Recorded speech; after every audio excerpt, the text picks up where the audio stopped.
नमस्कार। आप सुन रहे हैं कहानी गोल्ड। आइए दोस्तों, सुनते हैं रजनी मोरवाल जी की लिखी कहानी कसूर किसका। अब तुम बड़ी हो गई हो, दुपट्टा ओढ़ लिया करो। इतनी जोर से क्यों हंसती हो? सब पलटकर देखने लगते हैं। बातें करते समय हाथ ना नचाया करो। भला अच्छे घरों की लड़कियों को ये सब शोभा देता है? शाम को अंधेरा होने से पहले पहल घर आ जाया करो। याद रखो, नजरें हमेशा ही नीची रहे, वरना। हाँ, मैं अभ्यस्त हो चुकी हूं उन सब हिदायतों की। अब तो यह लगता है कि अगर इन सौकलों से मुझे आज़ाद कर भी दोगे तब भी मैं जी नहीं पाऊंगी, क्योंकि मेरा वजूद तो तुमने कभी पनपने ही नहीं दिया। मैं सदियों से इस जकड़न की आदी हो चुकी हूं और जाने अनजाने मैंने इसे ही अपना ढाल बना लिया है। या यूं समझ लो कि घर की चार दीवारी से बाहर निकलने का यही एकमात्र उपाय था मेरे पास। किंतु एक बात मैं समझ नहीं पाती, ना मैं जोर से हंसती हूँ, ना हाथ नचाकर बातें ही करती हूँ। फिर भी लोग क्यों मुझे देखते हैं? ढलता हुआ सूरज तो हमेशा मुझे घर के आंगन में ही बैठकर देखना भाता है। और तो और दुपट्टा तो बचपन से ही मुझसे लिपट गया था, जब इसकी जरूरत भी मेरे तन को महसूस नहीं होती थी। फिर क्यों मौका देखते ही मुझे महसूस दिया जाता है? आए दिन सारे अखबार बलात्कार और कत्ल की घटनाओं से लथपथ रहते हैं। आखिरकार आज बता ही दो, 6 माह की मासूम बच्ची को दुपट्टे की क्या जरूरत है? और तो और 80 बरस की महिला के दुपट्टे के भीतर क्या तलाशते हो तुम? क्यों ना कुछ एक नियम तुम अपने लिए भी बना लो। कम से कम अपनी आंख में शर्म का पानी ही बचा कर रख लो, जिससे तुम्हें शायद यह याद रह सके कि मैं माँ, बहन और बेटी हूं। उफ, सब भूल जाते हो तुम। क्या इस समाज में औरतों को जीने का हक नहीं है? उस लड़की का क्या कसूर था जिसके भीतर 5 मीटर की रॉड घुसा दी गई? आखिर उस 10 माह की बच्ची का क्या कसूर था जिसके अंगों को लोहे के स्केल से छलनी कर दिया गया? कहिए किसका? मैं आपसे पूछती हूँ, आपसे आपसे आपसे। अगर इनमें से कोई आपकी बेटी होती, तब भी क्या आप इसी तरह टीवी के सामने मौन बैठे होते? क्या तब भी आप इस घटना को सिर्फ एक अखबार की तरह देख रहे होते? उस लड़की का सोचिए जो अब सारी जिंदगी मां नहीं बन पाएगी। अव्वल तो वह जीवित ही नहीं बच पाएगी, अगर बच भी गई तो सारी जिंदगी अस्पतालों के चक्कर काट काट कर दम तोड़ देगी। तो रहिए ना बेखबर और आवाज उठाइए। नीतू ने घबराकर हथेलियों से अपने दोनों कानों को बंद कर लिया और हिलक हिलक कर रोने लगी। पूरे कमरे में टीवी एंकर की जोशीली ललकार गूंज रही थी। अचानक किसी काम से विक्रम का आना उस कमरे में हुआ। उसने नीतू को इस हालत में देखा तो घबरा गया। सबसे पहले उसने रिमोट कंट्रोल ढूंढकर टीवी का वॉल्यूम धीमे किया, फिर बिलखती हुई नीतू को आगोश में लेकर ढांढस बंधाने लगा। नीतू कमजोर मन की है, यह बात उसे पहले से ही ज्ञात थी। सिनेमा देखते हुए भी किसी इमोशनल सीन पर अक्सर नीतू सुबकने लगती है। विक्रम ने नीतू को चुप कराते हुए कहा कि इस तरह की खबरें वह न देखा करे। वह नीतू को सांत्वना देने लगा कि देश में होने वाली इस तरह की घटनाओं से हर भारतीय का दिल दहल जाता है। हम सब कहीं न कहीं अपने आप को जिम्मेदार मानने लगते हैं। सबसे ज्यादा तो मन तब द्रवित होता है जब इस लचर कानून व्यवस्था के आगे कुछ न कर पाने की मजबूरी हमको सालती है। हर नागरिक देश की इस बिगड़ती छवि से परेशान है। हर व्यक्ति इंडिया गेट पर कैंडल मार्च में हिस्सा लेकर अपने आप को इस मुहिम का हिस्सा समझने लगता है। खून तो हर नागरिक का खौलता है। कुछ लोग अपने एहसास जज्ब कर लेते हैं तो कुछ नीतू की तरह रिएक्ट करते हैं। विक्रम के सीने से लगी नीतू काफी देर बाद अपने आपे में लौटी। पिछले 4 बरसों से नीतू और विक्रम अलग अलग राज्यों में अप डाउन कर रहे हैं। मुंबई विक्रम का ठिकाना बना हुआ है तो नीतू बच्चों की पढ़ाई की खातिर दिल्ली में डेरा जमा कर बैठी है। विक्रम पूरा दिन ऑफिस में रहता है तो उसकी अनुपस्थिति में इन दिनों नीतू उस घर में अकेली रह जाती है। अभी 1 सप्ताह ही तो हुआ है उसे मुंबई आए हुए, कहीं घूमना भी नहीं हो पाया था कि बलात्कार की इस निर्मम घटना ने देश को झकझोर कर रख दिया। अंतर मन को हिला देने वाली इस त्रासदी को मीडिया की इतनी कवरेज मिली कि संसद तक में सरकार को सवाल जवाब का सामना करना पड़ रहा था। इस खबर ने पूरे देश को एक सूत्र में बांध दिया था।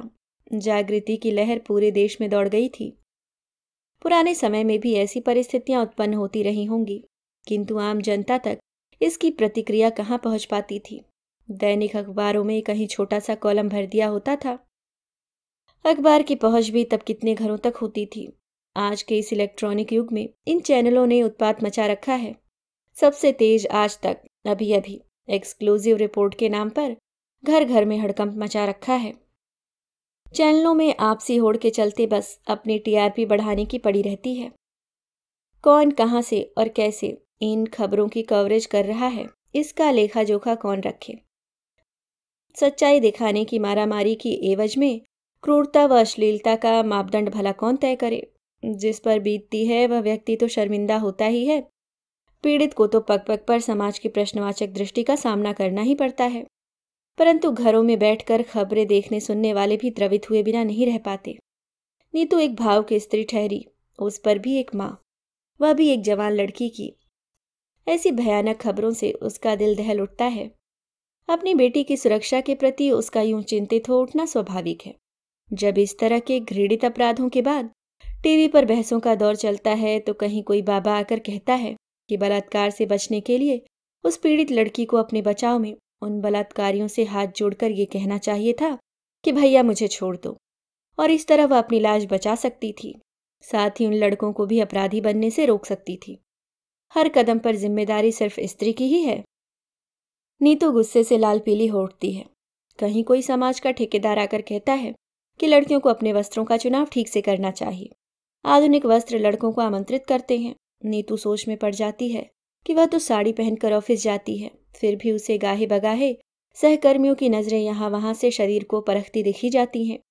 अब इन बाबाओं, समाज के ठेकेदारों और स्वयंभू मसीहाओं को कौन समझाए कि कालिख तो देखने वालों की आंखों में पड़ी है, उसे साफ करने की जरूरत है। संस्कारों पर आ पड़ी धूल पोंछने की जरूरत है।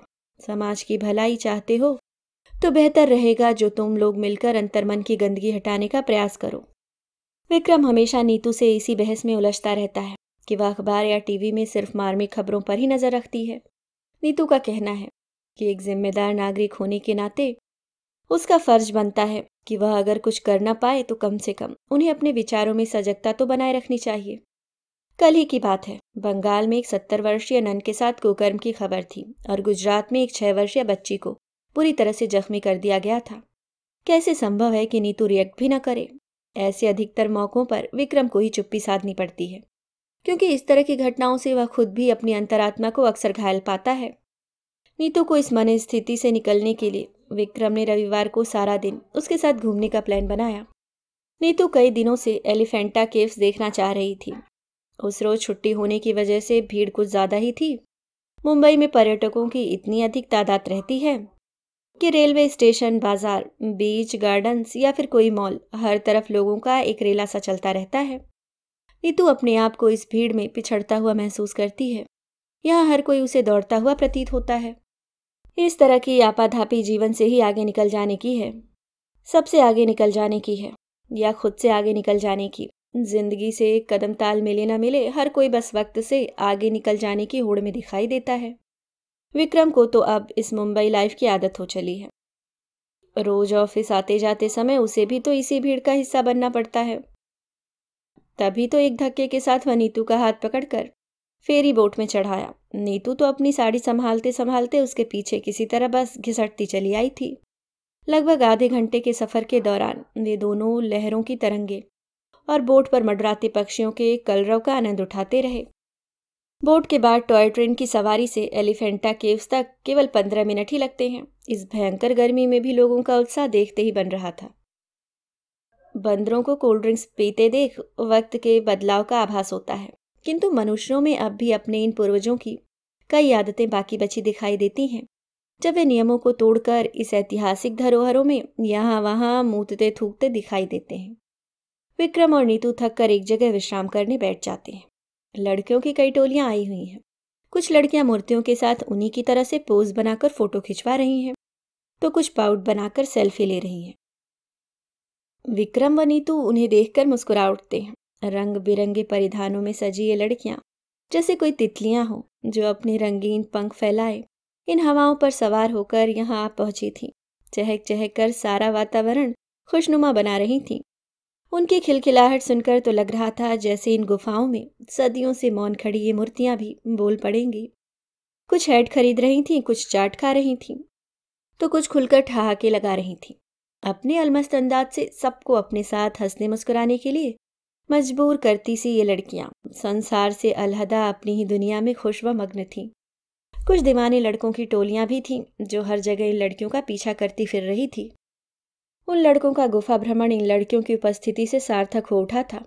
उनका रविवार सफल सिद्ध हो रहा था। उन्हें न तो किसी मूर्ति पर अंकित उनके निर्माण काल से मतलब था, न इतिहास से गुजरकर वर्तमान तक आते आते कि उनके इस बिगड़े स्वरूप पर ही कोई रंज। अगली गुफा की ओर जाने के लिए विक्रम की बाहों का सहारा लेकर खड़ी होते हुए नीतू बड़बड़ा उठती है। पुरुष न जाने कब अपने वजूद को एंजॉय करना सीखेंगे। देखो कितनी सरलता से ये हाईजैक हो जाते हैं। अस्थायी संगसात के क्षणिक सुख हेतु ये लड़के किस तरह अपना मानसिक संतुलन खो बैठते हैं। इस उम्र में विपरीत आकर्षण का साथ मिलते ही नसों में उन्माद बहने लगता है। क्षणिक आभासी सुख की लालसा में बहकाव की नदी अपनी बांध तोड़कर बहना चाहती है। विक्रम पूछता है, इसमें किसका कसूर है नीतू? ज्यादातर यह माना जाता है कि पुरुष को उकसाने के पीछे कोई न कोई प्रेरक तत्व तो निहित होता है।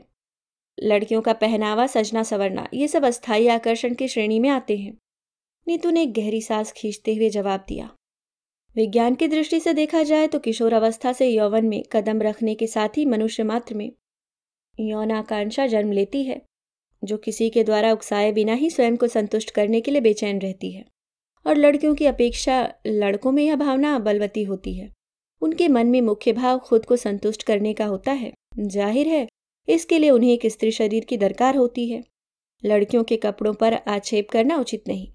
आधुनिक लिबास जिसमें से लड़कियों का शरीर नजर आए क्षणिक आवेश उत्पन्न जरूर करता है, लेकिन पुरुष यौनाकांक्षा को जगाता नहीं है, क्योंकि वह तो स्वयं जागृत रहती है। जो इच्छा पहले से ही मौजूद हो उसे उत्पन्न कैसे किया जा सकता है? विक्रम ने नीतू की बातों पर सहमति जताते हुए कहा, हाँ, यह तो एक प्राकृतिक भूख है जो पूरी न होने की स्थिति में विकृत होकर कभी कभी बलात्कार जैसे जघन्य अपराध का कारण भी बन जाती है। नीतू ने अपनी सोच पर एक अंतिम स्टेटमेंट रखते हुए कहा, माना कि यह एक प्राकृतिक भूख है, लेकिन प्राकृतिक भूख में भी सभ्य लोग सभ्य तरीके से खाना पसंद करते हैं और असभ्य लोग अपना पेट भरने के लिए कहीं भी मुंह मार लेते हैं। दरअसल हमारे समाज में लड़कियों से ज्यादा लड़कों को सभ्यता के संस्कार मिलने जरूरी हैं। सो तो है, विक्रम ने कहा और हंसकर पेट पर हाथ फिराता हुआ बोला, फिलहाल इस भूख का कुछ करते हैं। अंतिम फेरी बोर्ड से पहले अपने साथ लाए पैक्ड लंच को खाने के बाद विक्रम ने एक लंबी डकार ली और नीतू की ओर कृतज्ञता भरी नजरों से देखा, जैसे इस लजीज खाने के बदले अपनी अन्नपूर्णा को मौन धन्यवाद दे रहा हो। वापसी में फेरी के ऊपरी फ्लोर पर बीचों बीच रखे सोफों में से 2 पर उन्हें बैठने का स्थान मिल गया था। बाकी बचे सोफों पर वह पर्यटक लड़कियों की टोली दिन भर की थकान के बाद अधलेटी पड़ी थी। लहरें दिन भर के उफान के बाद अपनी थकान उतार रही थी। वे अब भी बोट से टकरा तो रही थीं, किंतु जैसे किसी ठहराव के दर पर जाकर रुकने के इंतजार में भटकती हुई इधर उधर हिचकोले खा रही थीं। पक्षियों की कलरव में सुबह वाली चंचलता नदारत थी। उनकी यायावारी में एक सुकून भरे ठिकाने को खोजने की उत्सुकता अधिक नजर आ रही थी। वे सभी अपने पंखों को आराम से फैलाकर सो जाने की चाह में सूरज के छिपने से पहले बोट पर बंधी रस्सियों, टायरों और लोहे के बड़े बड़े खंभों पर लौटकर पनाह ले रहे थे। विक्रम ने नीतू के उन्नीदे चेहरे को देखा, जहां थकावट के चिन्ह स्पष्ट नजर आ रहे थे। वह अपने पास बैठी उस सुबह वाली पर्यटक लड़की को बड़े गौर से देख रही थी, जो उस वक्त बरमोडे के बाहर निकली अपनी खुली हुई जांघों पर सनस्क्रीन मल रही थी और अपनी सहेलियों को अपने पैरों की सूखी हुई त्वचा दिखा दिखाकर हंस रही थी। यूं लग रहा था जैसे वह कुछ ही दूर बैठे लड़कों का ध्यान अपनी ओर आकर्षित करने के लिए ऐसा कर रही हो। लड़कों का यही ग्रुप दिन भर इन लड़कियों के इर्द गिर्द मंडराता रहा था। अब लड़की की एक सहेली ने इठलाते हुए उससे पूछा, do you wear such dresses at home? इस प्रश्न के जवाब में उस बरमूडे वाली लड़की ने बिदक कर कहा, no way, my father would kill me, you know, and if my nani would have seen me like this, they bag in village, she would die of shock. कुछ ही दूर बैठा एक लड़का मोबाइल से उसकी वीडियो रील उतार रहा था। नीतू के इशारे पर उस लड़की ने अपनी जांघों को ढकने की नाकामयाब कोशिश की। सुबह ही खरीदे गए बांस के तिनकों से बुना हैट जरा अड़ियल किस्म का निकला। उसने लड़की की कोई मदद नहीं की। वह लड़के की तरफ देखकर लापरवाही से मुस्कुरा दी। असफल प्रयास की झिझक मिटाने की गरज से उसने सामने बैठी नीतू पर हु केयर्स वाला अंदाज फेंका।